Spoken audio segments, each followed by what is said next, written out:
Good afternoon, everyone. Good afternoon, Miss. Okay, can you please stand? Miss Abigail, can you please lead a prayer? Let's put ourselves in the holy presence of the Lord. Father, the Son, the Holy Spirit. Amen. Our Father, who art in heaven, hallowed be thy name. Your kingdom come, your will be done on earth as it is in heaven. Give us this day our daily bread, and forgive us our sins, and as we forgive those who sin against us. Do not bring us into temptation, but deliver us from evil. Amen. And Father, the Son, the Holy Spirit. Amen. Okay, so before you take your seats, kindly please fix yourselves and then pick up the pieces of trash under your seats. Okay, thank you. You may now take your seats. Thank you, Miss. So, how are you today, class? Good. Okay, right? Wala, may pagbuka, walang gargan. I'm in a bad mood. Why? Why is Erin? Because I'm sick. What? You're sick? Why are you sick? Because it was raining yesterday and it was Oh, so sad. Okay. So, Miss Secretary, who is the secretary of this class? Abigail. Okay, can you please check the attendance? No one is outside, please. Okay, very good. Thank you. Very good, everyone. Okay. So, now, who can recapitulate what is our topic last meeting? Miss Erin? Our last discussion, is all about the elements of short story and Okay. figurative speech or figure of speech. Okay. Very good, Miss Erin. Okay, last meeting we have tackled and we have discussed about the elements of the short story and figures of speech. Okay. So, before we start our discussion, we have an activity first. Kinsa may singer dali? Singer? Wow, dahil may singer at the class, ano yung section? Talented section. Okay. So, I have posted here the lyrics of the songs. I know you are all familiar about this song. Not everyone. Why you not familiar? I give example first lyrics.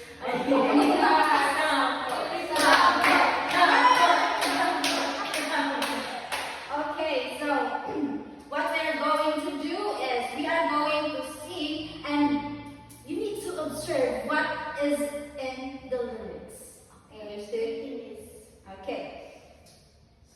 Kayo ba kung ano kanta na? No. Yes. Sample. Okay, sample. Then, ako makanta ng mga lyrics dahil kamu na. Okay? Yes. 1, 2, 3. My heart's a stereo. It beats for you, so listen close. Okay. Continue. And every note. Make me ready. Maybe you're ready. The melody was meant for you to sing along to my stereo. Everybody sings as she goes by. It's like they see the flames in her eyes. Like her just lighting up the night. Nobody knows that she's a lonely girl. And it's a lonely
our discussion, let's have our learning objectives. Oh, okay. So can you please read the learning objectives? We need present na may certificate na. Habang ako. Asa. From the beginning. Uy, ang music.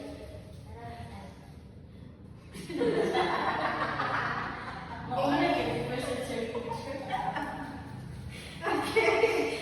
So now, let's can you please read our learning objectives for today's session? At the end of 90 minutes class discussion, the grade 9 learners with at least 75% proficiency will be able to do the following. A. Define and distinguish the different types of sensory images. B. Value the use of sensory images in relation to a real-life situation. C. Construct a short song that has sensory images in it and perform it in front of the class. Okay, this will be the things that we need to do during after our discussion. So now, what is sensory images? What do you think is sensory images? Miss Jimenez? I think it is some words that sensory images from the word sensory. There's a word that uses the five senses. Very good, Miss Abby. So now, sensory images is a form of literary techniques that use words and imagery together to describe sensation, sights, sounds, or emotion. So, there are 5 types of sensory images. What do you think are our 5 types of sensory images? Taste, Auditory. gustatory, Wow, very good. touch my Very touch, That's the song.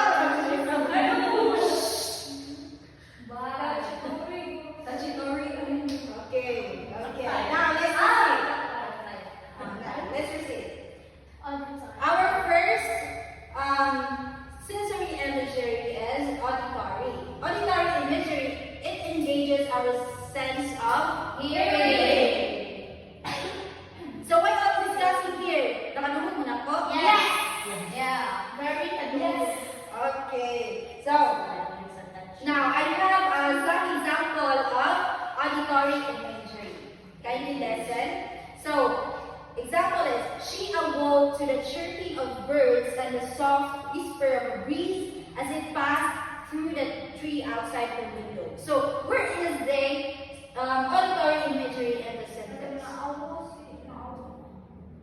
Can you repeat the example? She awoke to the chirping of birds and the soft whisper of breeze. Yes, Miss Ramona. Ang chirping of birds or di kagang whispering basta. Yes, very good. So, who can give me another example of auditory imagery? Miss Cabillas. heard the barks of dogs. Yeah, very good. Very good. So now, let's proceed to our second type of This one. sensory imagery, which is the Visual. Visual appeals our sense of sight. I see. Oh, very good. Very good, Miss Rogers. Okay. So when you go outside, what are the things that you can see? I in see the a car. surroundings? I see a mountain. Okay. I see a mountain. Oh, yes. Yes, very good. So lahi-lahi yung atong makita, no? Yes. Yes, me. Okay. So example here. I have an example of visual imagery here. So example. The moonlight shone over the lake and reflected in her big dark eyes. So what is the big dark eyes? Where is moonlight? The moonlight shone over the lake and reflected in her big dark eyes. Okay.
Listen, I have an example of tactile imagery here. A gust of cold wind pierced her body. Cold wind. Cold wind.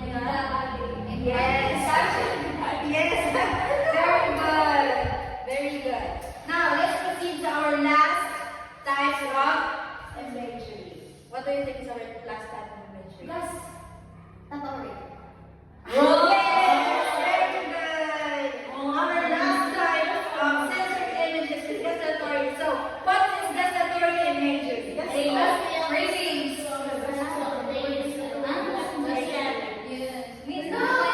Yes, Miss. Also, may other pangasto. Wow, you're so creative, Miss. Congratulations. Okay. So, ganina while kanang nagkaubo or while having your lunch or breakfast, snacks, gusto ba yung na-feel? So, lagi na. Init-init pa.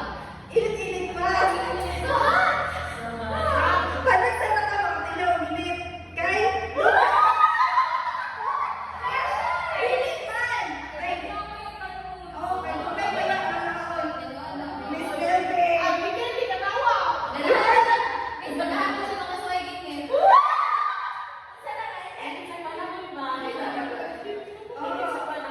Class, you are thinking about something.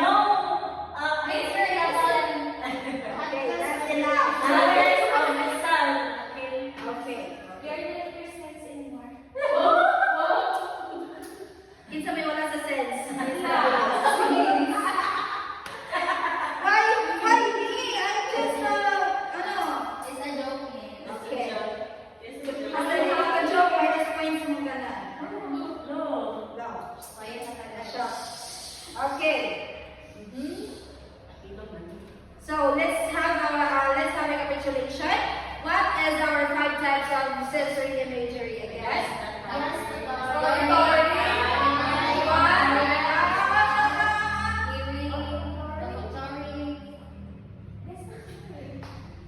Again, Miss Camilis.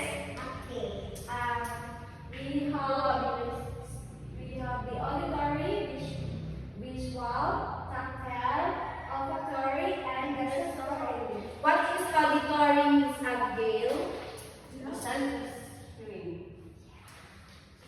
Miss Heraldez, what is visual? Seeing, the sense of seeing, sight. Very good. Very good. Mr. Arroyo. Yes. What is tactile?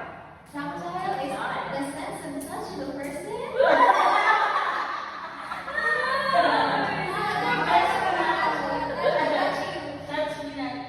No, Oh, that's that's right. okay. Now let's proceed to our.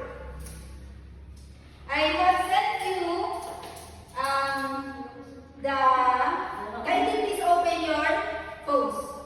I have sent. Oh, stop that, Mr. Arroyo.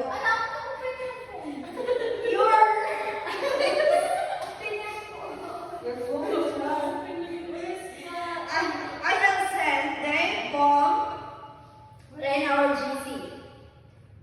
So, the poem is entitled Poetry is a Solitary Art by Rose Marie Juan Austin. Wala ni mo na-send this, Abigail? Wala. Send sa mga ilo. Yes, take your time. Okay.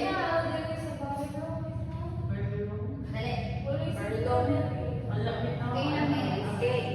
So, the poem is entitled about Poetry is a Solitary Art by Rose Marie Juan Austin. Okay. So, what we are going to do is I will give you 15 minutes to analyze, read and analyze that poem, and after that, I will ask random questions. Your 15 minutes starts now.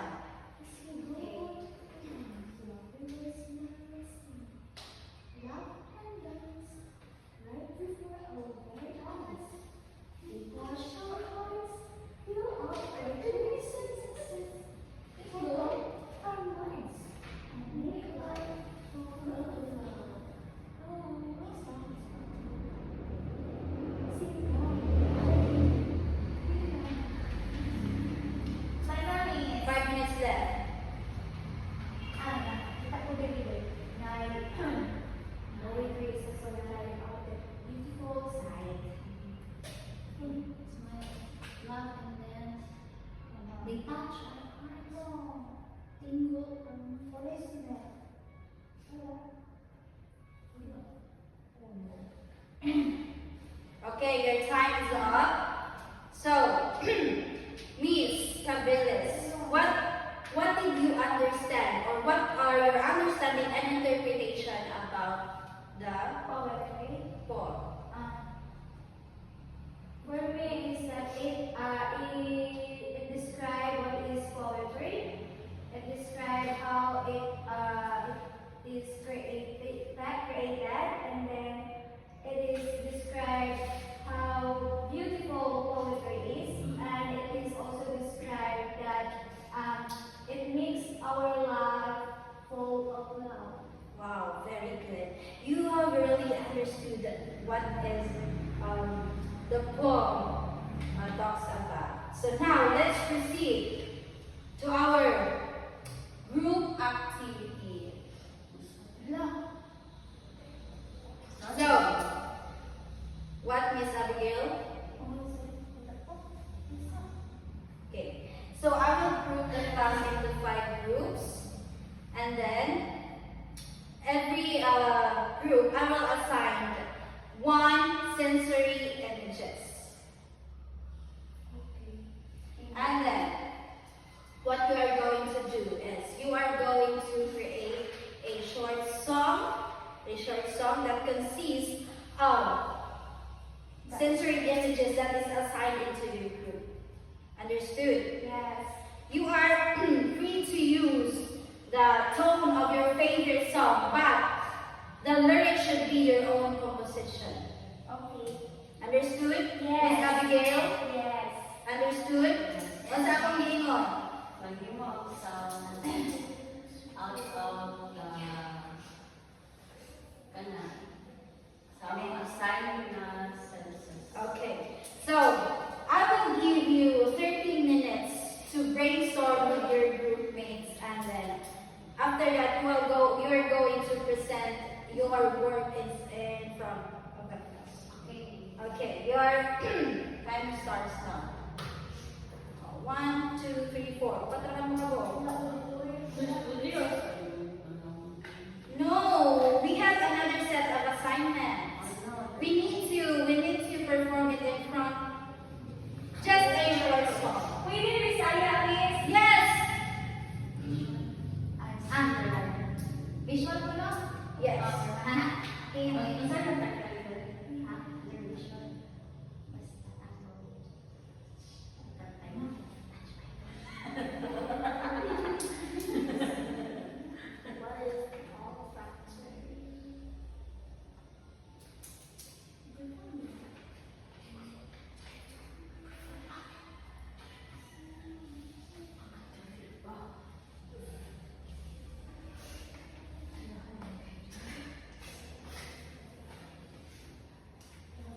10 minutes left.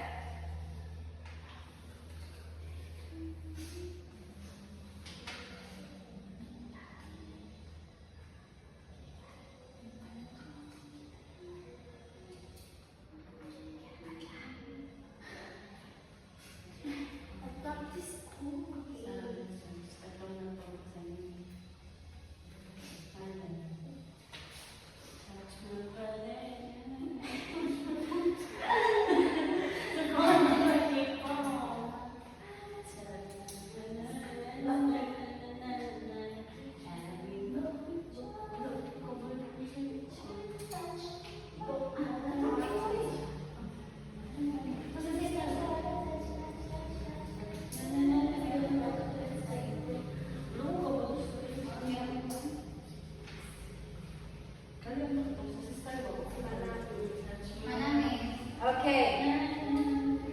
So group 1, kindly proceed here in front. Hala, ang ganda din ko!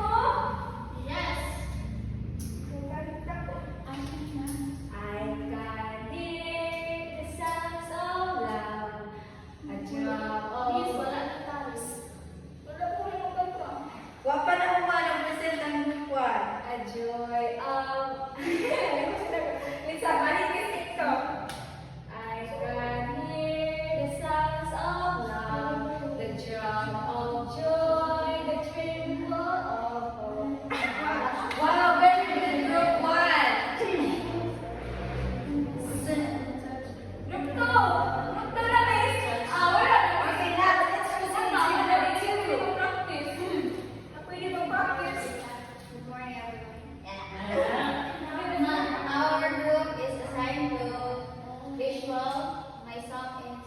I see the light. My time on. Your own one. And last, I see the light. That is it. Wow, thank you, group 2. Wow. Group 3.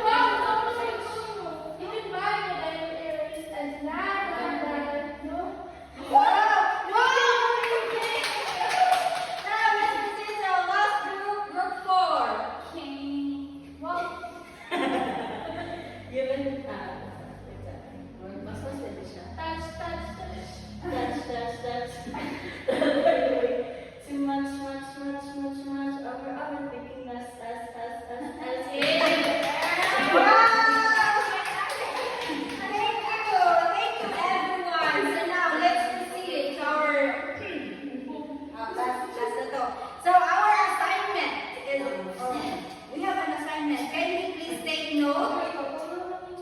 So your assignment is in our half prose-wise, you will construct a 10 sentences that consist of sensory images. Sensory images. Okay?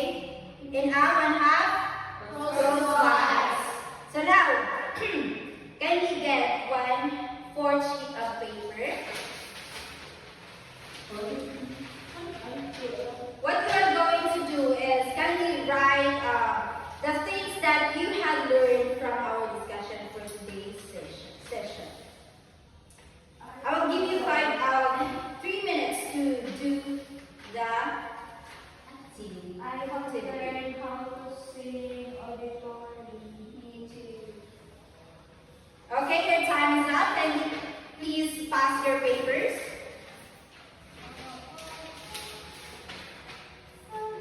Okay. So now, enjoy naman sa atong klase karon no? Yes, miss. At least you have learned that you show your creativity, your talents. Okay. So that's all for today, class. Can you please stand for closing prayer? Miss Camille, can you please read the prayer? In the name of the Father, the Son, and the Holy Spirit. Let us all be on prayer. I will continue, oh my God, to do all my actions for the love of you. Saint John Baptist of Assad, Pray for us. Saint Cecilia, Pray for us. May always Jesus in our heart. Amen. Okay, good